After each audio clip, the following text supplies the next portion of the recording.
अंतिम संस्कार के समय के शव के सिर पर 3 बार डंडा क्यों मारा जाता है? इंसान की लाइफ में जन्म के बाद जो सत्य है वो मृत्यु है। फिर चाहे वो कोई साधु हो या संत, राजा हो या फकीर, जिसने भी जन्म लिया है उनको एक दिन मृत्यु जरूर आएगी। ऐसे में जो लोग यह सत्य समझते हैं वो मृत्यु के बाद मोक्ष पाने की अभिलाषा में अपने जीते जी तो पुण्य कर्म करते ही है, बल्कि मरने के बाद भी कुछ कर्म ऐसे हैं जो मृतक के परिवार वालों द्वारा विधि पूर्वक किए जाता तो मृतक की आत्मा को मुक्ति मिलती है। और इन्हीं कर्मों में से एक है अंतिम समय के दौरान किए जाने वाली कपाल क्रिया, जिसमें चिता में जल रहे शव के सिर पर 3 बार डंडा मारा जाता है। लेकिन क्या आप जानते हैं कि ऐसा क्यों किया जाता है और शव के सिर पर डंडा मारने का हमारे ग्रंथों में क्या महत्व बताया गया है? अगर नहीं जानते तो कोई बात नहीं, आज की इस वीडियो में हम आपको इसी बारे में बता रहे हैं। गरुड़ पुराण में मनुष्य के अंतिम संस्कार को लेकर एक निश्चित विधि विधान का वर्णन मिलता है, जिसका पालन हिंदू धर्म में शव के अंतिम संस्कार के समय होता ही है। हिंदू धर्म में अंतिम संस्कार के समय शव को मुखाग्नि दिए जाने के बाद बांस के डंडे पर एक लोटा बांधकर शव के सिर पर घी डाला जाता है।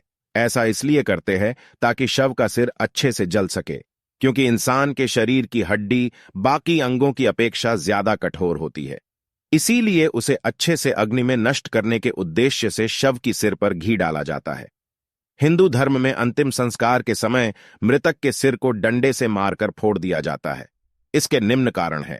1. तंत्र मंत्र करने वाले श्मशान घाट से मृतक की खोपड़ी लेकर अपनी साधना कर सकते हैं। इस वजह से मृत व्यक्ति की आत्मा उन अघोरियों या पिशाच पूजन करने वाले की गुलाम बन सकती है, इसलिए खोपड़ी को तोड़कर नष्ट कर देते हैं। 2.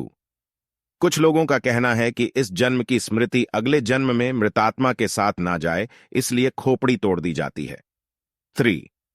खोपड़ी का प्रयोग आत्माओं को अपना गुलाम बनाने वाले करते हैं। इनसे बचाव के लिए यह संस्कार किया जाता है। 4.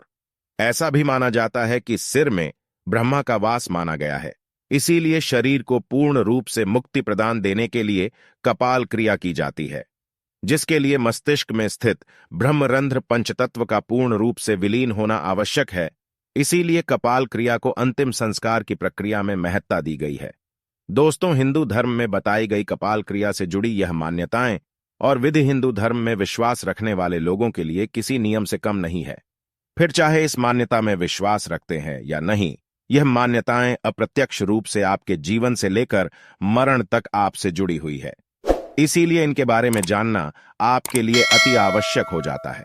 दोस्तों, वीडियो अच्छा हो तो लाइक और सब्सक्राइब कर दे